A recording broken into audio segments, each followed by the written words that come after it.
السلام علیکم ورحمۃ اللہ وبرکاتہ۔ الحمد للہ وکفی وسلام علی عبادہ الذین اصطفی، اما بعد اعوذ باللہ من الشیطان الرجیم، بسم اللہ الرحمن الرحیم۔ اقیموا الصلاۃ وآتوا الزکاۃ، صدق اللہ العظیم۔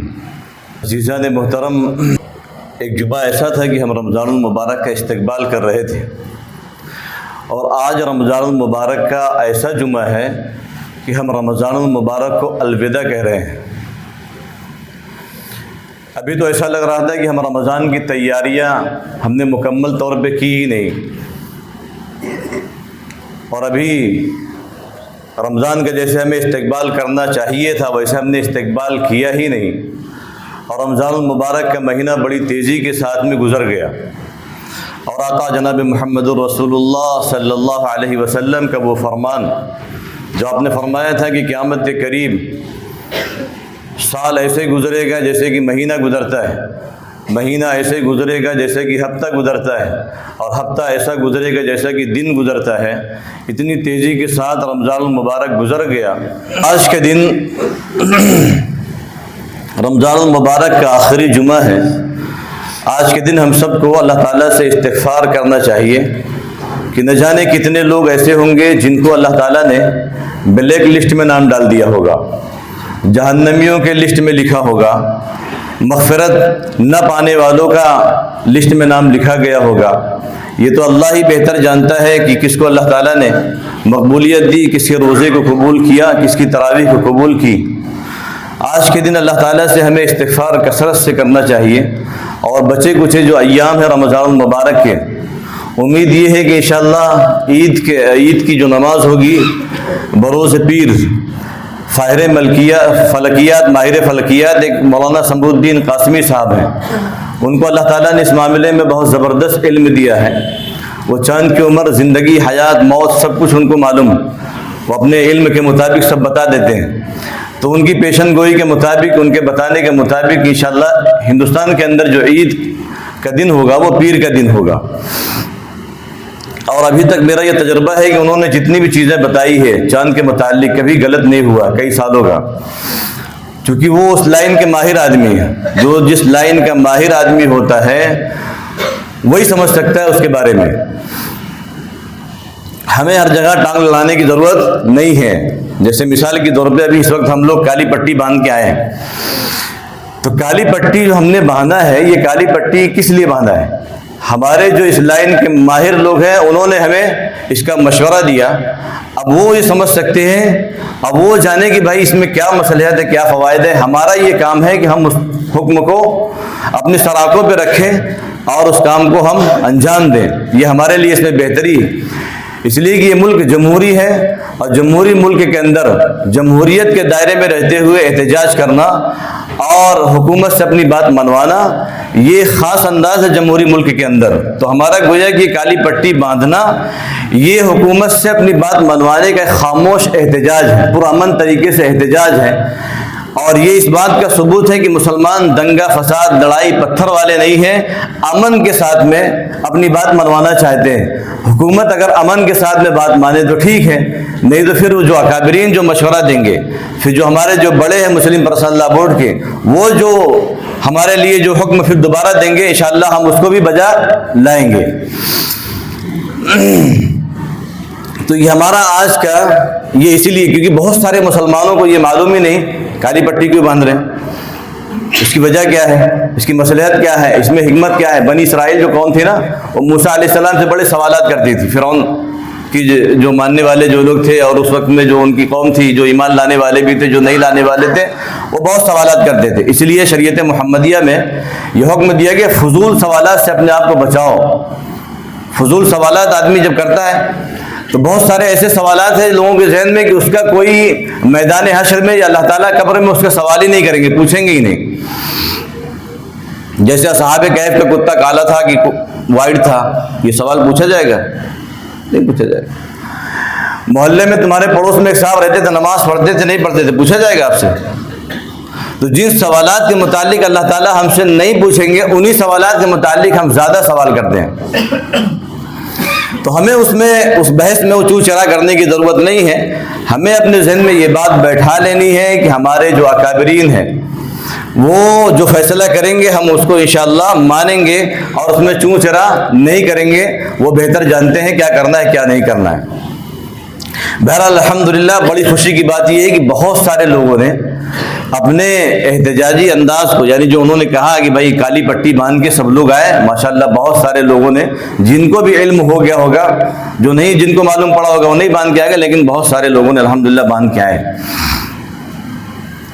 تو بہرحال اللہ تعالیٰ سے دعا ہے کہ اللہ تعالیٰ ہمیں اس آج کے دن، اس مبارک دن کے ذریعے سے اللہ تعالیٰ ہمارے ملک کے اندر امن و چین سکون پیدا فرمائے، اور ہمارے اس آج احتجاج کو اللہ تعالیٰ قبولیت کا درجہ عطا فرمائے، اور ہمارے اکابرین کی کاوشوں اور کوششوں کو اللہ تعالیٰ قبول فرمائے، اور ان کی خدمات کو اللہ تعالیٰ قبول فرمائے. عزیز دوستو، قرآن پاک کی ایک آیت ہے، وَأَعِدْنَا إِلَىٰ إِبْرَاهِيمَ وَإِسْمَاعِيلَ أَن طَهِّرَا بَيْتِيَ لِلطَّائِفِينَ وَالْعَاكِفِينَ وَرُكَّعِ السُّجُودِ. اس آیت کے متعلق میں نے کئی بار سوچا کہ گفتگو کروں، تھوڑی سی بات اس سے کی جائے، ضروری ہے. اس آیت کے اندر اللہ تعالیٰ نے ابراہیم علیہ السلام اور اسماعیل علیہ السلام دونوں جلیل القدر پیغمبر ہیں، باپ بیٹے ہیں. ابراہیم علیہ السلام والد ہیں، اسماعیل علیہ السلام بیٹے ہیں، اور لقب ہے ابراہیم خلیل اللہ اور اسماعیل ذبیح اللہ. پیغمبر کا جو مقام و مرتبہ ہوتا ہے پوری انسانیت جمع ہو کے وہ مقام مرتبہ نہیں پا سکتی. پیغمبر اللہ تعالیٰ کی طرف سے چنندہ ہوتا ہے، اور پیغمبروں کا انتخاب اللہ کی طرف سے ہوتا ہے. پیغمبری کس کو دینا ہے کس کو نہیں دینا یہ اللہ تعالیٰ کی طرف سے متعین ہوتا ہے. اور ابراہیم علیہ السلام ایسے پیغمبر ہیں کہ دنیا کے تمام مذاہب کے لوگ ان کو مانتے ہیں. ہمارے جو برادران وطن ہیں ان کو بھی مانتے ہیں، نام چینج کر کے ابراہم کہتے ہیں ان کو. برہمن جو کہا جاتا ہے ان کی طرف ہی نسبت کرتے ہیں. یہودی قوم ہے وہ بھی ابراہیم علیہ السلام کو مانتے ہیں، عیسائی ہو وہ بھی ابراہیم علیہ السلام کو مانتے ہیں. ابراہیم علیہ السلام کا قرآن کریم میں ذکر کئی مرتبہ کیا گیا ہے. اسماعیل علیہ السلام ہمارے آقا صلی اللہ علیہ وسلم کی نسبت، جو آپ کی خاندانی جو نسبت ہوتی ہے وہ اسماعیل علیہ السلام کی طرف جا کے ملتی ہے. تو دونوں باپ بیٹے ان کو اللہ تعالیٰ حکم دے رہے ہیں، وَأَعِدْنَا إِلَىٰ إِبْرَاهِيمَ وَإِسْمَاعِيلَ أَن طَهِّرَ بَيْتِيَ لِلطَّائِفِينَ وَالْعَاكِفِينَ وَرُكَّعِ السُّجُودِ. یہاں اللہ تعالیٰ نے دونوں کو یہ حکم دیا ہے کہ میرے گھر کو پاک صاف رکھو. کون سا گھر؟ خانہ کعبہ. پاک صاف رکھو کن کے لیے؟ للطائفین، جو طواف کرنے والے ہیں، جو وہاں آ کے اللہ تعالیٰ کی یادوں میں مستی میں طواف کرتے ہیں. والعاکفین، جو اعتکاف کرنے والے ہیں ان کے لیے. اب ہم آپ اپنے سینے پہ ہاتھ رکھیں اور ذرا ٹھنڈے دل سے سوچیں، پیغمبر علیہ السلام اتنی بڑی شخصیت ہے، ان کو یہ حکم دیا جا رہا ہے کہ میرے گھر کو پاک صاف رکھیں. تو ہماری اور آپ کی کیا اوقات ہے؟ ہماری اور آپ کی کیا اوقات ہے؟ ہم تو کسی پیغمبر کو تو چھوڑیں، جو اللہ والے ہوتے ہیں ان کی خاک کے برابر بھی نہیں، ان کی جو پیر کی دھول ہوتی ہے ان کے برابر نہیں.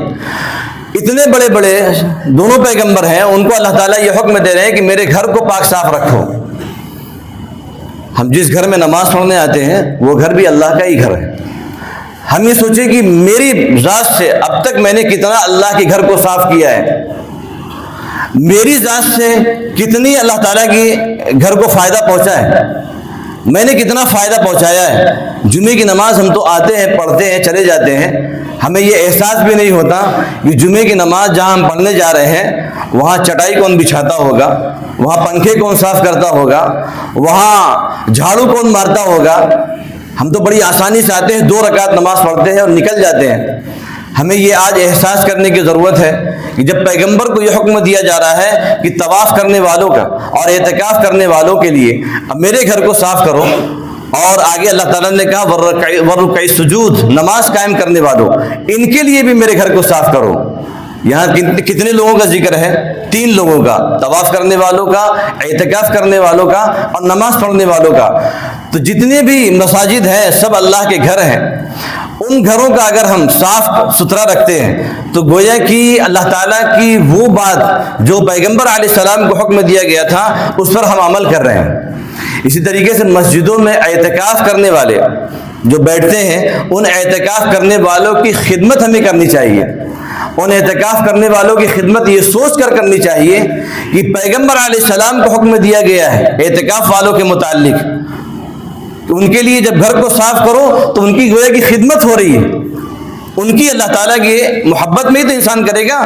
تو اگر ہم اعتکاف میں اپنی زندگی میں نہیں بیٹھ پا رہے ہیں ہماری مصروفیت کی وجہ سے، تو ہونا تو یہ چاہیے تھا کہ اعتکاف میں بیٹھنے والا یہ اللہ کا مہمان ہوتا ہے، لاؤ بھائی میں تمہارے کپڑے دھل دیتا ہوں، کس کو نصیب ہو۔ ہمارے گھر میں اگر کوئی معمولی سے کوئی مہمان آ جائے اور ہمارے مہمان کا کوئی تھوڑا سا اکرام کر دے، اکرام کرنے والے کا دل میں ہماری کتنی محبت پیدا ہو جاتی ہے کہ ہمارے گھر کا جو مہمان تھا انہوں نے اتنا اکرام کیا، یار انہوں نے تو بیٹھا کے گاڑی سے لے کے آئے ہمارے گھر تک چھوڑے، ہمارے گھر کا راستہ بتا دیا، خود بہت بڑا کام نہیں کیا لیکن دل میں ایک محبت پیدا ہو جائے گی مہمان کے اکرام کرنے کی وجہ سے۔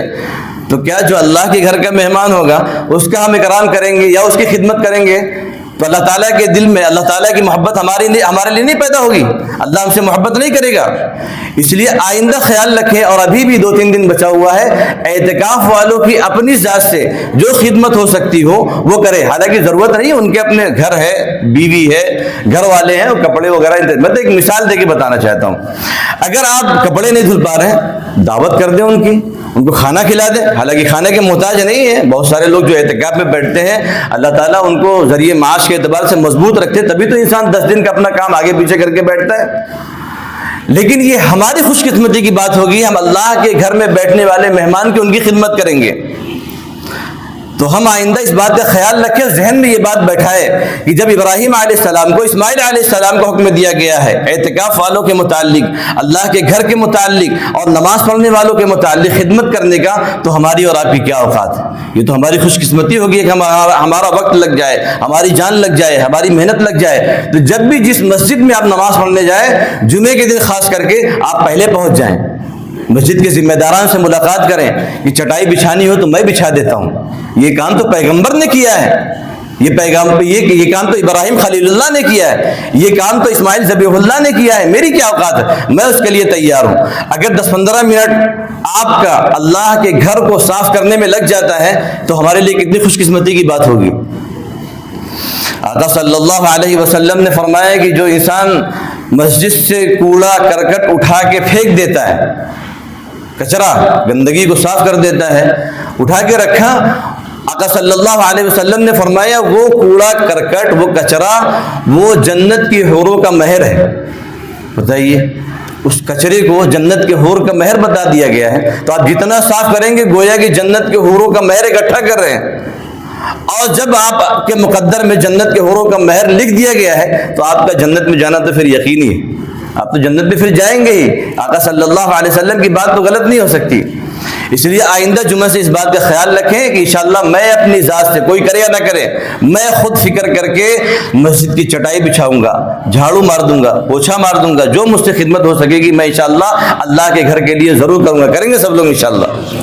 تو یہ بات تھی جو میں گزشتہ جمعہ میں بھی کہنا چاہ رہا تھا۔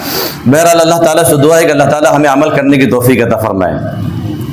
اب یہ رمضان المبارک کا جو آخری جمعہ ہے، اب 2-3 دن بچے ہیں، تو ہمیں 2-3 دن میں ایک عمل کرنا ہے۔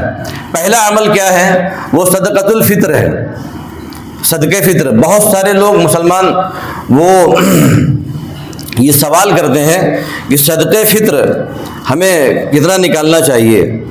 تو صدقہ فطر کے متعلق میں آج گفتگو کر دیتا ہوں، حالانکہ ہر سال گفتگو ہوتی ہے اس پہ کہ ہمیں صدقہ فطر کتنی نکالنی چاہیے۔ صدقہ فطر اور زکوٰۃ یہ دونوں الگ الگ چیز ہیں۔ بہت سارے مسلمان یہ سمجھتے ہیں کہ زکوٰۃ صدقہ فطر ہے، صدقہ فطر ہی زکوٰۃ ہے۔ زکوٰۃ ہے آپ کو اللہ تعالیٰ نے جو مال دیا ہے، جو آپ کے پاس مال تجارت ہے، جو آپ کے پاس زیور ہے، جو آپ کے پاس کیش ہے، ان تمام چیزوں پہ ایک اللہ تعالیٰ نے حدود متعین کیا ہے۔ اس حدود پر اگر وہ مال پہنچ جاتا ہے تو آپ کے اوپر زکوٰۃ ہے۔ جیسے مثال کے طور پہ 612 گرام چاندی اگر آپ کے پاس ہے، یا اتنا ہی آپ کے پاس کیش ہے، یا اتنا ہی آپ کے پاس مال تجارت ہے جس سے آپ کاروبار کرتے ہیں. بہت آسان میں بہت مختصر میں بتا رہا ہوں میں. 612 یہ آپ یاد رکھیں, سونار کے پاس جائے جمعے کی نماز پڑھ کے کہ بھائی 612 گرام چاندی کی قیمت کتنی ہوتی ہے.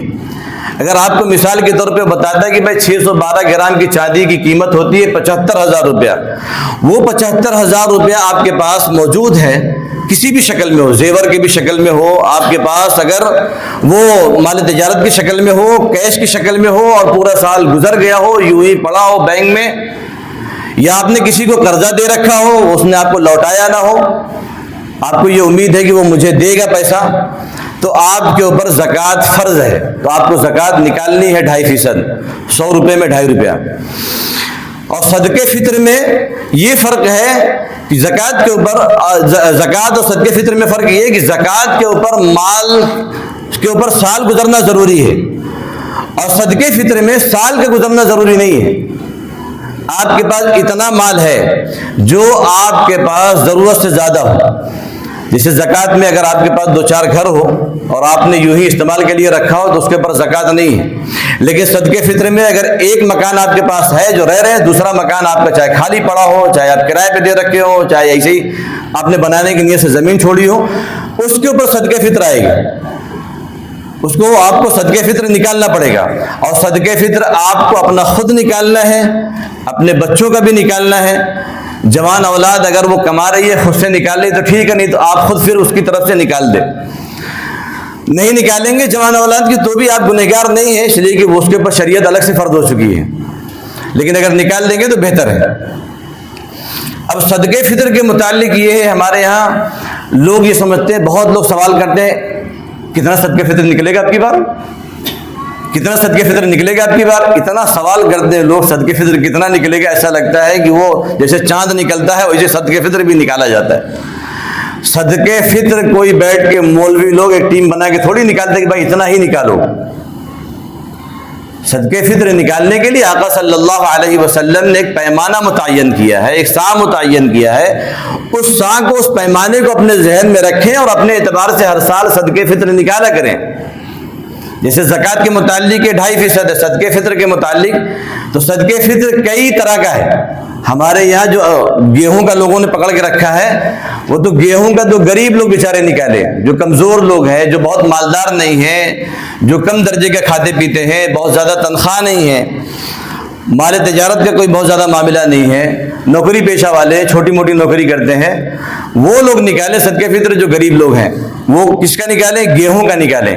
تو گیہوں کا جو صدقے فطر ہے جو تقریباً 2.25 کلو احتیاطاً فقہا نے لکھا ہے, اس کی قیمت 80 روپیہ ہوتی ہے. اگر آپ 100 روپے بھی نکال دیں گے تو کوئی حرج کی بات نہیں, آپ کو ثواب ملے گا. بہت سارے لوگ اس میں کنفیوز رہتے ہیں 80 ہی نکالنا ہے, یعنی 1 روپیہ زیادہ نہ 1 روپیہ کم, زیادہ بھلے ہو جائے کم نہ ہو. آپ 150 نکال دو تو بھی آپ کو ثواب ملے گا, آپ 200 نکال دو تو بھی آپ کو ثواب ملے گا, زیادہ ہی ثواب ملے گا جتنا ملے.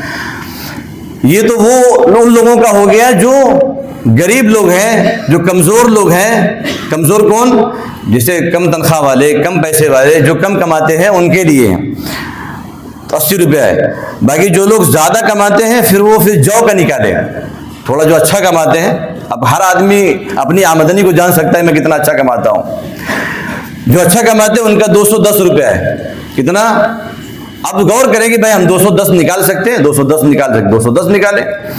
اور اچھا اگر آپ کماتے ہیں پھر آپ کھجور سے نکالیں. کھجور 3.5 کلو ہے, کھجور کی قیمت معلوم کر لیں. کھجور بھی بہت ساری کوالٹی کی آتی ہے, امبر آتی ہے, اجوا آتی ہے, کلمی آتی ہے. یہ ساری وہ کھجوریں جو بڑی مہنگی آتی ہے. لیکن آپ کو یہ دیکھنا کہ بھائی میں کس معیار کی کھجور کی قیمت نکال سکتا ہوں. 200 روپے کلو والی, 300 روپے کلو والی. اگر 200 والی نکالتے ہیں تو 3.5 کلو کا آپ حساب لگا لیں کتنا ہو جائے گا, اسی بات نکالیں.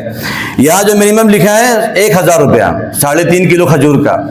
اگر آپ 1000 روپے نکال سکتے ہیں, مجھے ایسا لگتا ہے کہ میں 1000 روپے نکال سکتا ہوں, 1000 روپے نکالیں. اس کے بعد پھر ہے کشمش ہے, کشمش کا 3.5 کلو وہ بھی ہے, وہ 1050 ہے. اگر آپ کو لگتا ہے میں 1050 نکال سکتا ہوں, 1050 نکالیں, شریعت نے آپ کو کہیں نہیں روکا ہے. ان سب کا مقصد یہ ہے صدقۃ الفطر نکالنے کا کہ جس طریقے سے نماز میں سجدے سہو ہو جاتا ہے نا, نماز میں کوئی بھول چوک ہو گئی، واجبات کوئی چھوٹ گیا، تو ہم نماز میں سجدہ سہو کر لیتے ہیں تو ہماری نماز ہو جاتی ہے۔ صدقے فطر یہ روزے کا سجدے سہو ہے۔ روزے میں کوئی کمی ہو گئی، بد نظری ہو گئی، کبھی جھوٹ بول دیا، کبھی کوئی چھوٹا موٹا گناہ کر لیا، صغیرہ گناہ، تو وہ صدقے فطر اگر ہم نکال دیں گے تو گویا کہ ہمارے روزے کا یہ سجدے سہو ہو گیا، ہمارا روزہ انشاءاللہ قبول ہو جائے گا۔ آقا صلی اللہ علیہ وسلم نے فرمایا اپنے روزوں کی کمیوں کو دور کرو صدقے فطر کے ذریعے سے۔ صدقے فطر اسی لیے نکالا جاتا ہے تاکہ وہ غریب مسلمان جو نہایت ہی غریب ہے، جن کے پاس کچھ نہیں ہے، ان مسلمانوں کی عید اور ان مسلمانوں کا تہوار، ان مسلمانوں کا ذریعہ معاش مضبوط ہو سکے، ان مسلمانوں کی ایک طاقت ملے، قوت ملے۔ یہ اس لیے نظام رکھا گیا ہے میرے دوستوں صدقے فطر کا۔ اب ہم نکالنے میں بڑی لاپرواہی کرتے، بہت سارے مسلمان، اتنا اعلان ہوتا ہے، اتنا کہا جاتا ہے، وہ عید کی نماز کے بعد پھر آتے ہیں کہ ارے صدقے فطر کتنا نکالنا ہے، تو کبھی کبھی تو دل چاہتا ہے کہ اس کو پہلے باندھا جائے، 1 گھنٹہ اس کو باندھ کے رکھا جائے اور اس کے بعد پھر بتایا جائے کہ صدقے فطر کتنا نکالنا ہے، کیونکہ بہت سارے بیچارے اللہ والے ایسے ہیں مسلمان رمضان میں آتے ہیں، میرا تو دل چاہتا ہے کہ کہیں اللہ تعالیٰ مجھے ایسا طاقت و قوت دے دینا، میں ایک آدھ کیمپ لگاؤں اور کیمپ رمضان سے 6 مہینہ پہلے کم سے کم ان کو بند کر کے ٹریننگ دلاؤ ان کو خوب قاعدے سے کہ تمہیں مسجد میں کیسے آنا ہے رمضان کے مہینے میں، تمہیں نماز کیسے پڑھنی ہے، تمہیں تراویح کیسے پڑھنی ہے۔ حالات یہ ہے مسلمانوں کے، ایک چپل ادھر، ایسا مسجد میں گھستے ہیں۔ مغرب میں ایک دن نماز ہو رہی تھی، اتنی زور سے کوئی چیخا ہے ادھر اتنا پیچھے مارا ہو رہی ہو، یہاں سورہ فاتحہ چل رہی ہے اتنی تیز، ادھر کیا کر رہا ہے، کھڑے ادھر۔ یہ مسلمانوں کی تربیت، پتہ ہی نہیں کہاں ہم کھڑے ہیں، ہمیں کیسے بولنا ہے۔ اچھا ایسا نہیں ہے کہ مسلمانوں کو علم نہیں، علم ہے، لیکن وہ کچھ لوگوں کے مزاج میں ایسا شرارت بھری رہتی ہے نا کہ وہ ایسی جگہ آ کے شرارت کرتے ہیں۔ ابھی پولیس چوکی میں چلے جائیں، جی صاحب جی سر، ایسا لینگویج ان کی چینج ہوتی ہے کہ لگتا ہے نہیں محلے کا لکھا یہی ہے، محلے کا ٹپوری یہی ہے، ایسا علیلا بلیلا گلیلا یہ سب بھول جاتا ہے۔ جی لکھنؤ والی نوابی اردو آ جاتی ہے اس کو، آئیے بیٹھیے تشریف رکھیے، لگتا ہے میں دیکھا اپنی آنکھوں سے کہ اس کی لینگویج کو کیا ہو گیا، علیلا جلیلا بولتا تھا یہ، اور آج آئیے سر بیٹھیے سب، ہاں میں آپ سے ملنے آ ہی رہا تھا سب۔ کورٹ کے اندر دیکھ لو آپ، کسی کا موبائل بجتا ہے، کسی کی ہمت ہے موبائل بجا دے وہاں، یہاں تو اعلان ہوتا ہے کہ بھائی موبائل بند کر دے، اچھے سے ادب سے موبائل بند کر لیں، اتنی تو بہترین، اور اس سے تو لینگویج اچھی مجھے نہیں آتی، کر لو بھی نہیں بولتا میں، بند کر لیں تو بھی موبائل نہیں بند ہوتا۔ اس کی وجہ جانتے ہیں کیا ہے؟ ہم نے دین غریبوں کو لیے چھوڑ دیا ہے۔ میں ہمارے استاد محترم نے کل بات کیا تھا، میرے ذہن میں ایک بات آئی تھی، میں کہہ دوں، قرآن کے متعلق، دین کے متعلق، شریعت کے متعلق ہمارا یہ ذہن بنا ہوا ہے، یہ تو مولانوں لوگ کا کام ہے، وہ پڑھیں اپنے بچوں کو پڑھائیں، غریبوں کے لیے ہم نے قرآن کو چھوڑ دیا ہے۔ تو جب غریب کا بچہ حافظ قرآن بنے گا، عالم دین بنے گا، تو غریب کی بات کون سنتا ہے؟ جب موبائل بند کرنے کے لیے تیار نہیں ہے امت، چپل صحیح سے اتارنے کے لیے تیار نہیں ہے امت، مسجد میں خاموش رہنے کے لیے تیار نہیں ہے امت، اپنے امام کی بات سننے کے لیے تیار نہیں ہے، تو غریب کی بات کون سنتا ہے؟ اگر وہی دین، وہی قرآن محلے کا کوئی با اثر شخص ہو، مالدار ہو، اگر وہ پڑھ کے آئے، وہ امام بن کے آئے، وہ عالم دین بن کے آئے، وہ حافظ قرآن بن کے آئے، جب وہ کہے گا تو محلے کا بڑے سے بڑا کر و فر والا بھی وہ بات سنے گا، ارے فلاں صاحب کے صاحبزادے کہہ رہے ہیں، کیونکہ ہم تو پیسے اور عہدے اور طاقت کی زبان سمجھتے ہیں، باقی ہمیں اور کوئی سیدھے لوگ کی زبان سمجھ میں نہیں آتی۔ محلے کا کوئی شریف آدمی اگر کوئی بات سمجھائے، ارے ہاں ٹھیک ہے یار غریب آدمی ہٹاؤ، ہمیں تو ان کی بات۔ تو اس لیے میرے دوستو، ہم دین کو غریبوں کے لیے نہ چھوڑیں، دین کو مضبوط کریں۔ آقا صلی اللہ علیہ وسلم کو وہ فرمان یاد آتا ہے، آپ نے فرمایا کہ شروع اسلام میں میرا دین غریب تھا، آخر میں بھی غریب ہو جائے گا، اور آج کے دور میں وہ دور داخل ہو چکا ہے۔ مدارس میں پڑھنے والے بچے کون ہوتے ہیں؟ غریبی کی تو ہوتے ہیں بیچارے،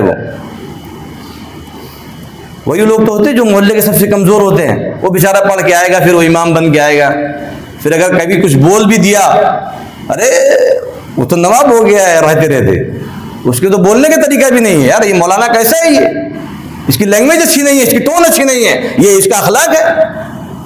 ہمارے نبی کا طریقہ یہی تھا، ہمارے نبی ایسی بات کرتے تھے۔ اب سوچو تو صحیح کہ کیوں ایسے بات کر رہے وہ، کہیں ایسا تو نہیں کہ آپ لوگ کی محبت کا اثر ہو اس کے اندر، آپ لوگ کی چاہت کا اثر ہو. تو بہرحال بات یہ کر رہا تھا کہ میں اللہ تعالیٰ نے اس لیے صدقے فطر رکھا ہے تاکہ ہمارے روزے میں جو کمیاں ہوں وہ دور ہو جائے، اور ہم صدقے فطر ضرور نکالیں، اور نکالنے کے بعد ہم یہ دیکھیں کہ ہمارے پڑوس میں رہنے والا مسلمان اگر کوئی غریب ہے اس کی ہم مدد کریں. کہنے کی ضرورت نہیں ہے میں آپ کو صدقے فطر دے رہا ہوں، ہدیہ کہہ کے دے دیں، تحفہ کہہ کے دے دیں، لفافہ بنا کے دے دیں. اور جس مسجد میں نماز پڑھ رہے ہوں اگر اس مسجد کے امام صاحب غریب ہوں، کمزور ہوں، ان کو دے دیں. میں اپنی بات نہیں کر رہا ہوں، کوئی یہ نہ سوچے کہ بھائی اپنی بات کر رہے ہیں. الحمدللہ ثم الحمدللہ میں زکوٰۃ نکالتا ہوں، اور میں یہ بات کہتا ہوں کہ مجھے دیا کرے. اگر کوئی ہدیہ اولاً تو دیتا ہوتا نہیں کوئی، اگر دیا کرے کوئی ابھی غلطی سے کوئی، تو مجھے بتا کے دیں کہ بھائی یہ زکوٰۃ کی رقم نہیں ہے، نہیں تو آپ کی زکوٰۃ ادا نہیں ہوگی. میں الحمدللہ زکوٰۃ نکال. تو اگر مسجد کا کوئی امام صاحب ہو، بہت سارے چونکہ ائمہ بیچارے ایسے ہیں جو زکوٰۃ کے مستحقین میں شمار ہوتے ہیں، مؤذنین خادمین جو 6-6 ہزار روپے میں خدمت کر رہے ہیں، 8-8 ہزار روپے میں خدمت کر رہے ہیں، 10-10 ہزار روپے میں خدمت کر رہے ہیں. اسی ممبئی شہر کی بات کر رہا ہوں میں. 8-8 ہزار روپے میں مسجدوں کی 24 گھنٹہ صفائی کر رہے ہیں. ان کو دے جا کے چپکے سے لفافہ بنا کے دے کہ حضرت یہ ہمارے لیے، آپ کے لیے میری طرف سے یہ عیدی ہے، رکھیں اس کو. ان سے بہتر کوئی اور نہیں ہو سکتا. آقا صلی اللہ علیہ وسلم نے فرمایا کہ تمہارا مال اگر کوئی کھائے تو دیندار کھائے، دین والا کھائے، اللہ کا نیک بندہ کھائے، اس کے بدن کی غذا بنے گی، وہ عبادت کرے گا، تمہیں اجر و ثواب ملے گا. تو صدقے فطر کا رقم ان کو بھی دے سکتے ہیں. آپ اپنے عزیز رشتہ دار غریب لوگوں کو دے سکتے ہیں. اگر ان سب سے آپ بچے ہوئے یعنی سب کو دے چکے ہیں تو مدارس کی طرف رخ کریں. مدارس ہمارے دین کا بقا و تحفظ کا ذریعہ ہے. آج مسجدوں سے جو اذان کی آوازیں آ رہی ہے، ہم جو ٹوپی لگا کے اس وقت بیٹھے ہوئے ہیں، کرتا پاجامہ آزادی سے پہن رہے ہیں، یہ سب میرے دوستوں ہمارے مدارس کی برکت ہے، ہمارے مدارس اسلامیہ کی برکت ہے، علماء کی قربانیاں ہیں. یہ جنہوں نے اپنے بچوں کو بھوکا رکھ کر، اپنے بچوں کو انہوں نے فاقے میں رکھ کر، غربت میں رکھ کر، اللہ کے رسول صلی اللہ علیہ وسلم کے دین کو اپنے سینے سے لگا کر آج بھی کام کر رہے ہیں، بوریے پہ بیٹھے ہوئے کام کر رہے ہیں. حضرت مولانا اشرف علی تھانوی رحمۃ اللہ علیہ نے ایک بات کہی تھی کہ اس وقت میں، اس زمانے میں، جس زمانے میں انگریزوں کی حکومت تھی یا حکومت ختم ہو رہی تھی، انہوں نے کہا تھا لوگوں علماء کی قدر کرو. اگر یہ علماء اپنے تجارت کی طرف اگر رخ کر لیے، اپنے کاروبار کی طرف اگر رخ کر لیے، تو یہ تو اپنے بچوں کے اور اپنی بنا لے جائیں گے، اپنے دین بھی بنا لے جائیں گے، دنیا بھی بنا لے جائیں گے. لیکن یاد رکھو ایک نسل جاتے جاتے تم یہودی ہو جاؤ گے، عیسائی ہو جاؤ گے، بددین ہو جاؤ گے، دین اسلام سے پھر جاؤ گے. یہ اس وقت میں حضرت نے بات کہی تھی. اگر آج بہت بڑی تعداد علماء کی ایسی ہے، ٹرسٹیوں کی ان کی بد اخلاقی کی وجہ سے، ذمہ داران کی بد اخلاقی کی وجہ سے بہت سارے علماء ایسے ہیں جو کاروبار کی طرف متوجہ ہو رہے ہیں. اگر یہ علماء باصلاحیت جو عالم دین ہیں، اگر ان لوگوں نے کاروبار کی طرف رخ کر لیا تو میرے دوستوں دین کو اور اپنی نسلوں کو بچانا یہ بڑا مشکل کام ہوگا. ذمہ داری اٹھانے والے وہی ہیں. تو ہمیں چاہیے کہ اپنے صدقے فطر اور زکوٰۃ سے مدارس کا ہم تعاون کریں. تو جیسے اللہ تعالیٰ سے دعا ہے کہ اللہ تعالیٰ نے جتنی باتیں کہی گئی ہے ان تمام باتوں پہ عمل کرنے کی توفیق عطا فرمائے. اللہ تعالیٰ سے دعا ہے کہ اللہ تعالیٰ ہمیں عمل کرنے کی توفیق عطا فرمائے. وآخر دعوانا الحمدللہ.